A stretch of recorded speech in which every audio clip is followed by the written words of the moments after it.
C'est pas fou ça. Bah alors, on a pris la photo. Oh putain, j'avais oublié cet enculé. Je passe jamais de ce côté de ce boulevard. Y'a rien chez moi. Mais sachez qu'un jour, on vous le promet, on sortira une série et on dénoncera tous les faux riches de Dubaï. Et c'est aussi un peu pour ça qu'on fait cette vidéo. C'est la raison pour laquelle on est détesté ici à Dubaï, c'est qu'on a des caisses qui font beaucoup trop de bruit. That was for you, bro. You like it?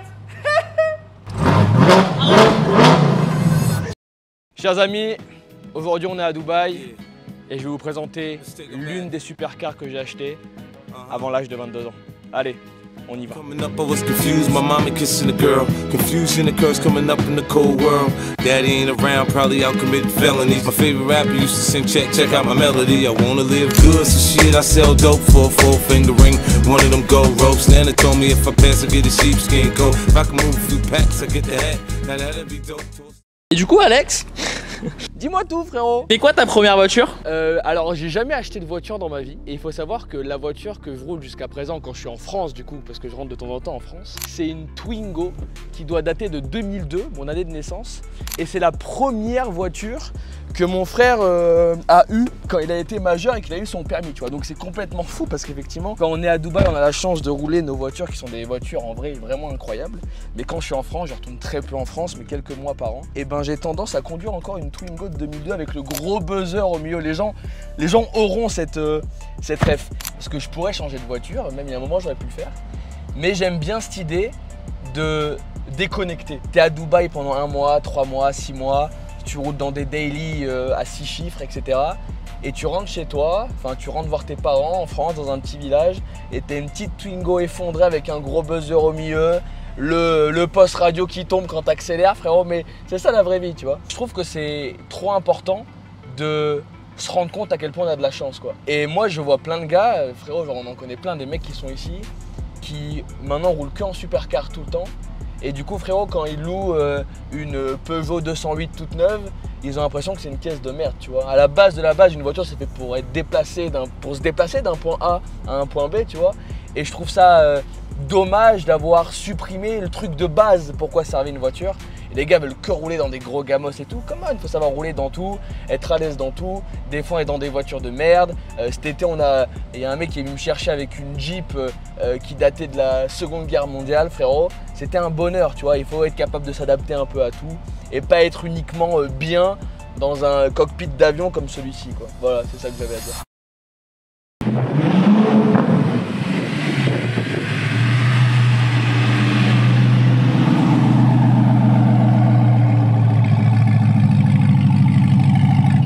Alright des petits loups, comme je suis un peu un gros sac, je suis engoncé dans ces caisses. Alors du coup, on vous présente cette magnifique Corvette.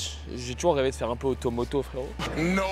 Donc c'est une Corvette C8 de 2021, c'est un V8 Atmo d'origine 490 chevaux. Nous, il a été un petit peu trafiqué, donc elle fait un peu plus. Et on va faire un petit tour ensemble. Donc ce qui nous a vraiment plu sur cette caisse, c'est les lignes de la bagnole.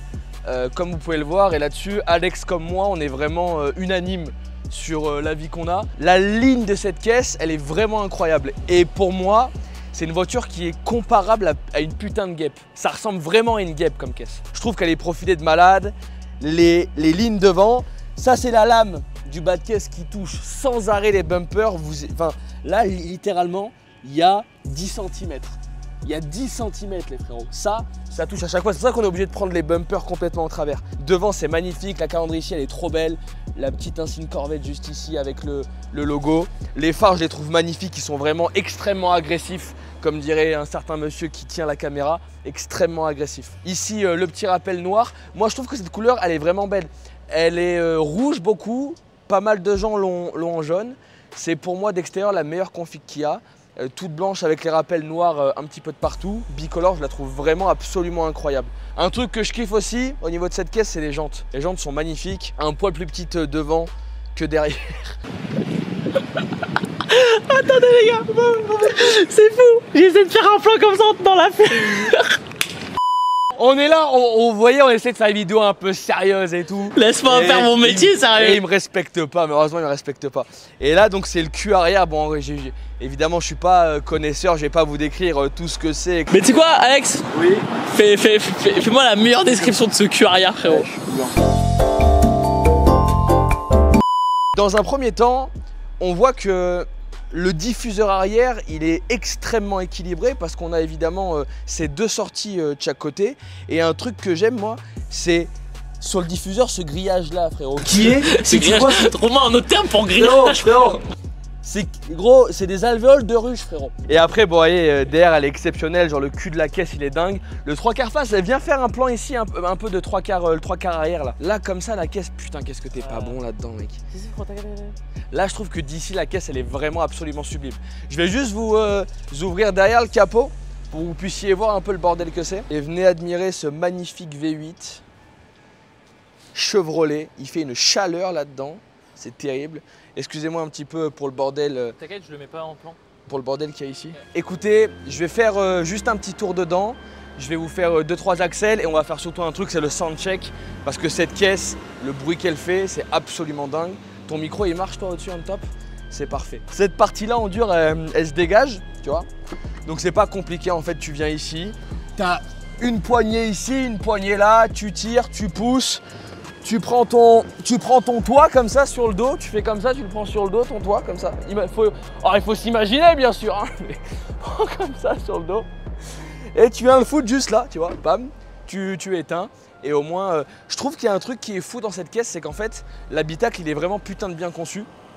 Et du coup, même quand t'enlèves cette partie-là, t'es bien dans l'habitacle et t'as pas de l'air de partout, c'est pas une tannée. Alors viens Alex, tu fais le tour et on leur montre de l'intérieur parce que c'est un vrai cockpit par contre à l'intérieur. Cette caisse là, je trouve que l'habitacle, c'est l'un des habitacles les plus futuristes qu'il y ait à part Tesla etc. Mais dans ce genre de caisse et dans cette gamme de voitures quoi. Donc vas-y viens voir genre en 2-2 là. L'habitacle est complètement dingue, je fais juste... Mais là c'est tranquille, après on vous fera un vrai soundcheck. Le tableau de bord vraiment stylé. Ici on a toute la console et je trouve que ce truc là au milieu rend vraiment classe et je trouve que cet habitacle est dingue parce que tu as vraiment la sensation d'être bien confort et de craindre absolument rien. Petit soundcheck, juste du démarrage pour l'instant.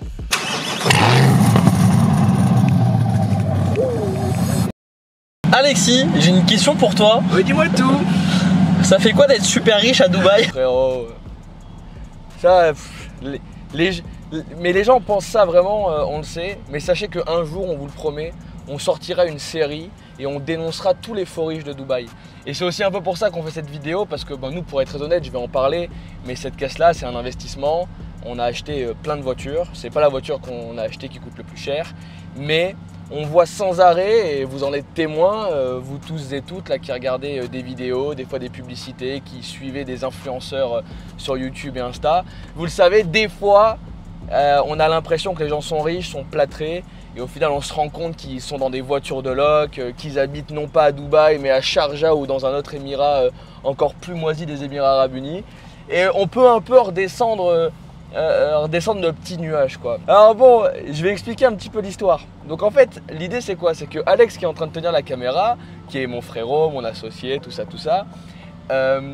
a été, moi quand on a commencé ensemble à être associés sur une boîte, j'ai été son mentor dans le domaine de la vente, qu'on soit très clair. Mais au-delà de ça, le point qui était ultra important, c'est qu'il était associé avec un mec de Dubaï sur une boîte de marketing d'influence. Et il s'avère que ce gars-là, qui est un pote à nous, par la suite a créé une agence de location de voitures.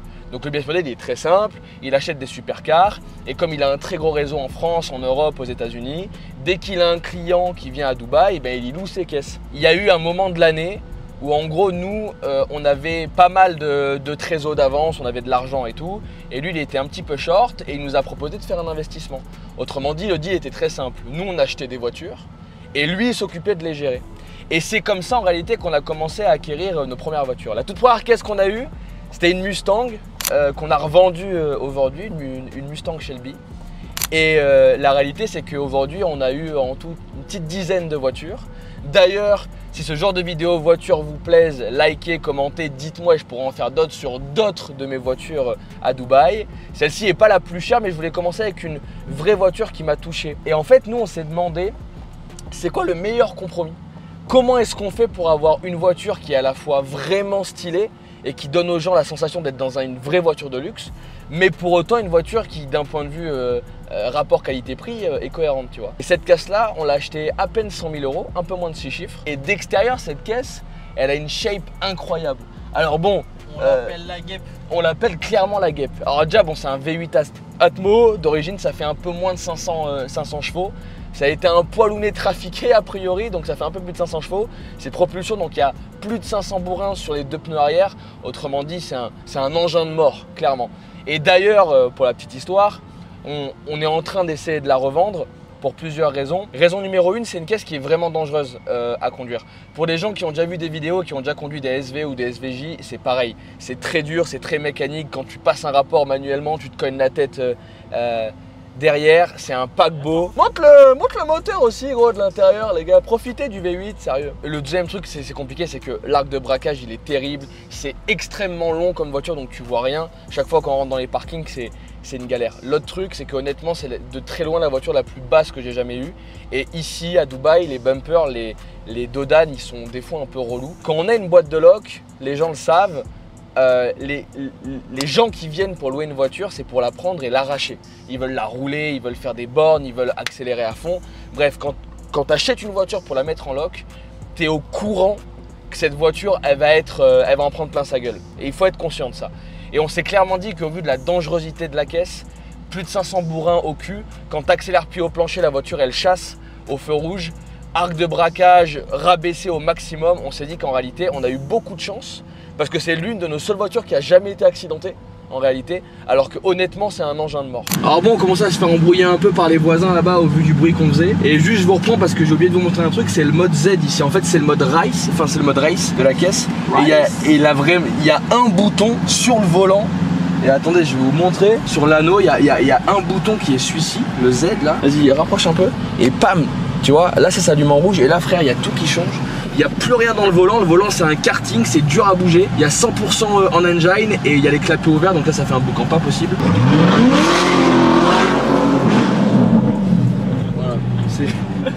Voilà, c'est la raison pour laquelle on est détesté ici à Dubaï, c'est qu'on a des caisses qui font beaucoup trop de bruit. Quelle est ta sensation, Alexis? Eh bien frérot, pour être honnête, nous on conduit en vrai assez peu nos voitures. Mais il est vrai qu'en fait quand on a reçu cette caisse, pendant les 2 premiers mois, elle n'a pas été beaucoup louée. Donc moi pendant presque 1 mois et demi, cette caisse ça a été mon daily ici à Dubaï et je la roulais vraiment souvent. Honnêtement, les premières sensations de cette voiture sont dingues parce que quand moi je suis pas un pilote, loin de là, mais je suis un vrai fan d'automobile, j'adore les sports auto. On a un associé Romain qu'on embrasse qui est pilote de rallye, je vais souvent faire du simu avec lui et tout. J'adore ce monde là de l'automobile et donc pour un passionné de caisse comme moi, c'est un vrai bonheur de se dire qu'à l'âge de, je devais avoir 21 ans, on achète ce genre de caisse et qu'on peut les rouler comme on veut. C'est un putain de bonheur. Mais je pense que la première fois, et on va vous la faire écouter, là on va pas tarder à aller se garer, le premier truc c'est la première fois que t'allumes la voiture. Cette voiture a un bruit au démarrage qui est insolent. Mais c'est-à-dire que pour vous donner un ordre d'idée, donc Romain, notre associé, on habitait avant dans 2 tours collées. Nous on habitait dans une tour et il habitait dans une tour vraiment collée. Pour vous donner un ordre d'idée, nous on se garait au P3, donc à l'étage numéro 3. Quand j'allumais la voiture, lui il était au niveau, je sais pas, 15 ou 20 de la tour d'à côté. Il disait que ça faisait un bordel pas possible depuis sa tour. Juste pour vous donner un ordre d'idée du boucan que faisait la caisse, quoi. Et ce qui est complètement dingue, c'est qu'effectivement la première fois que tu conduis une caisse comme ça et que tu n'as jamais eu trop la chance dans ta vie de conduire des voitures qui ont un gros moteur, qui sont très sportives, c'est un truc de dingue et pour être très honnête, ça fait bander vraiment sévère, quoi. Donc évidemment, je souhaite à toutes les personnes qui nous regardent qu'ils aient la chance un jour de louer ce genre de caisse ou de pouvoir, pourquoi pas l'acheter en travaillant dur et en travaillant fort. Donc voici les 3 raisons pour lesquelles on s'apprête évidemment à vendre cette voiture. Dernier point qui est important, les gars, n'achetez pas des caisses comme ça, c'est ridicule en réalité. Nous encore une fois, on le fait dans un objectif très clair. On le fait dans un objectif très clair de rentabilité et d'investissement. Nos voitures, on les achète, notre associé s'occupe de tout gérer, donc nous on gère rien, c'est juste de l'argent qu'on met et c'est des voitures qui en moyenne nous rapportent entre 5 et sur les plus gros mois on a fait 10% par mois sur des voitures et avec une dizaine de voitures c'est un truc qui rapporte un cash flow qui est non négligeable. Et Ça, je voulais remercier Alex qui tient la caméra, parce qu'il me dit que je le remercie jamais, tu vois. Et il me dit ça, les gars, il me dit que je le remercie jamais. Mais moi, je vais le remercier aujourd'hui, parce que pendant longtemps, j'ai eu ce mindset de l'investissement, c'est un truc exclusivement pour gagner de l'oseille. Lui, il m'a donné cette envie de faire de ce qu'il appelle les investissements épicuriens. Autrement dit, investir dans un truc qui à la fois rapporte de l'argent, mais à la fois est un vrai kiff, nous fait réellement plaisir. Et en vrai, les voitures… Alors, je crois qu'on a acheté nos premières montres avant les voitures. Alex, tu confirmes? C'est moi, je suis né avec une Rolex au berceau, donc… Alors, je sais pas dans quel sens ça a été. Peut-être qu'on a acheté nos premières montres avant nos premières voitures. Mais en tout cas, il a toujours été dans ce mindset de fais des investissements qui te rapportent de l'argent, mais aussi qui te font kiffer. Et du coup, on a acheté nos premières voitures dans ce mindset-là. À savoir, on met de l'argent dans un actif qui nous rapporte de l'oseille. Parce que évidemment, quand les voitures sont louées, nous on partage le bénéfice qui est généré sur la société de location de voitures. Mais en plus de ça, quand les voitures ne sont pas louées, parce qu'elles ne sont pas louées… elles sont pas louées tous les jours. Et ouais, c'est quand même un petit bonheur. Parce qu'elles sont pas louées tous les jours, et on peut les conduire. Et on a la chance d'avoir des chauffeurs, même si des fois ils nous font un peu chier, mais qu'on aime quand même beaucoup. Et effectivement, dès qu'une voiture n'est pas louée, ils nous disent vas-y, on te l'amène. Et donc en vrai, tous les soirs, on avait des voitures différentes qui venaient, on pouvait conduire ce qu'on voulait. Et effectivement, on a celle-ci, on a un Classe G, on a un SVR, on a d'autres caisses. Et je pourrais vous les présenter encore une fois si c'est un truc, si c'est un truc qui vous intéresse. Après, oublie pas que je suis pas caméraman pro, frérot. Ouais, les points ils vont être catastrophiques parce qu'à chaque fois que j'éclaire, ça le fait, Après, ça le fait cabrer. Entre scandale sanitaire et hygiène douteuse, bienvenue à Jumeirah One. C'est pas fou ça, entre hygiène douteuse. Vous avez tous cliqué sur cette putain de vidéo pour entendre le bruit de la caisse. On va vous faire écouter le bruit de la caisse maintenant. Mais avant ça, je prends une petite minute de votre temps pour vous faire un petit call to action, parce qu'on sait que ce genre de vidéo un peu putaclic ramène du monde. Et il faut donner son cul maintenant, il faut tapiner pour faire des vues. Donc bon, c'est ce qu'on fait. Alors moi je m'appelle Alexis, je suis l'un des cofondateurs d'une boîte qui s'appelle Closers. Chez Closers, on crée les équipes de vente d'entreprises d'exception et on est en train de créer la plus grande équipe de vendeurs indépendants du monde.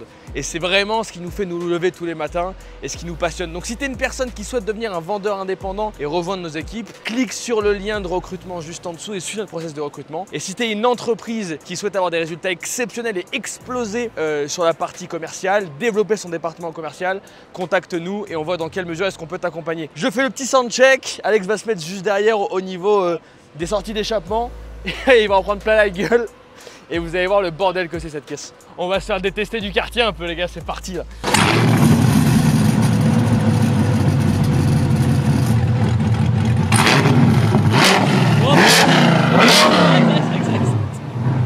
See you there guys! That was for you bro, you like it?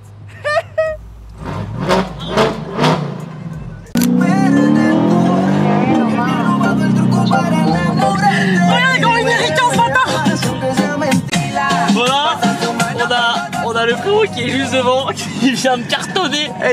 Il vient de prendre un radar gros, il vient de manger un radar gros, quel bonheur putain. Ah frérot, qu'est-ce que c'est bon. Direct, qu'est-ce que c'est bon, il est j'ai juste là. J'ai juste envie de me mettre à son niveau d'aller chambrer gros. C'est ce que j'ai envie de faire. Je crois que j'ai envie de mettre juste à son niveau. Alors on a pris la photo. Oh putain, j'avais oublié cet enculé. Je passe jamais de ce côté de ce boulevard. Y'a rien chez moi, putain. Ah, c'est un bonheur, putain. Oh, je voulais vous faire kiffer. Ben ouais, mais gros. Je sais, frérot. Tu vois? Tu vois ce que c'est, gros, quand on est trop gentil, quand on veut être trop gentil, on va faire plaisir aux autres, frérot, on se fait punir, frérot, c'est grave. Non, mais moi, voilà, je voulais vous faire kiffer, vous êtes contents, c'est bon, je suis content. Alright, les petits loups, on se retrouve ici, chez Odéon, une institution de la gastronomie française à Dubaï. Non, c'est un très bon resto ici à Dubaï. Et je conclue du coup cette petite vidéo sur… Alors oui, par contre, il y a un truc dont on a un peu honte. Cette caisse qui vaut quand même pas loin de 6 chiffres, a une clé qui ressemble à un frisbee, les gars. C'est pas insultant sans déconner de mettre une clé comme ça pour une caisse de ce calibre. Bon les gars, en tout cas, c'était un grand plaisir de partager ce petit truc. L'idée, c'est pas de vous montrer qu'on est des multimilliardaires et qu'on a 400 voitures. L'histoire, c'est juste de vous montrer comment est-ce que nous, on investit, quels sont les trucs qui nous font kiffer. Et je trouvais que vous partagez l'une des voitures qu'on a, c'était un bon moyen de mettre un pied, et surtout, enfin un pied à l'étrier, et surtout, ça fait une suite assez logique à la vidéo que j'ai faite récemment sur l'investissement immobilier que j'ai fait. Et en réalité, dans cette vidéo, je demandais est-ce que les gens étaient intéressés que je partage d'autres investissements.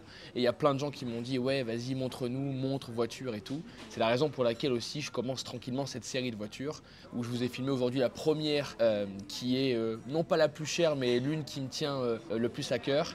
Et celles et ceux qui sont intéressés par ça, qui ont kiffé cette vidéo, likez, commentez, dites-le moi.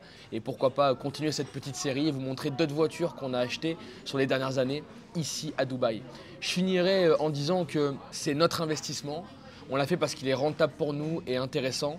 Maintenant, sachez qu'à aucun moment, je vous encourage à aller balancer votre oseille dans des voitures ou même dans des locs. C'est absolument stupide selon moi. Gardez votre argent, investissez-le convenablement et essayez de faire des choses que vous connaissez. Ça, c'est un truc qui est important. Nous, on ne connaissait pas réellement, en plus on a le plat qui arrive en même temps. On ne connaissait pas forcément le domaine de la voiture, mais on avait un associé et ami à nous qui lui connaissait extrêmement bien ce domaine et c'est la raison pour laquelle on a choisi de lui faire confiance. Mais un point, parce que nous on investit dans plein de trucs et très souvent c'est mal passé. S'il y a quelque chose que je peux vous donner dans le domaine de l'investissement, investissez dans les choses que vous connaissez et que vous comprenez. Et même si au début vous ne les comprenez pas, mettez-vous dedans, étudiez, essayez de comprendre les tenants et les aboutissants du business. Go ahead brother, no worries. Et alors, petit suprême de volaille, on a essayé de rester un peu clean. Oh, there is a lot of sauce. Hein. Ouais, je t'ai demandé, c'est bon, je suis pas genre. Et ouais, renseignez-vous avant d'investir. Avec Alex qui tient la caméra, on a perdu un oseille monstrueux en investissant dans des trucs qu'on ne connaissait pas. Et quand on trouve des trucs bien qu'on connaît, dans lesquels on a vraiment de la visibilité, c'est trop bien. Bon, je voulais pas faire le GMK jusqu'au bout, mais je suis content d'avoir partagé cette petite voiture. J'espère que ça vous a fait plaisir, les petits bruits d'accélération, que je vous ai montré un petit peu le délire. Maintenant, on va manger un bout. Alex, il me dit de speed parce qu'il a une grosse dalle et qu'il est en position latérale de sécurité. Merci beaucoup d'avoir suivi cette vidéo. Likez, commentez, abonnez-vous. Et puis on se dit à très vite. Et dites-moi si vous kiffez ce genre de moment, ce petit vlog détente. Dites-moi si vous avez kiffé la qualité de filming que j'ai mis dans cette vidéo. Dites-lui qu'il est complètement explosé. Mettez une note là à la qualité, mes mecs, la qualité des plans. Moi j'ai vu, j'étais de l'autre côté, la caméra elle était de 3/4, un plan sur deux, donc ça va être catastrophique. Ouais, on verra si le monteur il est compétent. Merci beaucoup d'avoir suivi ça. On se dit à très vite et see you there. Yeah, let's take them back.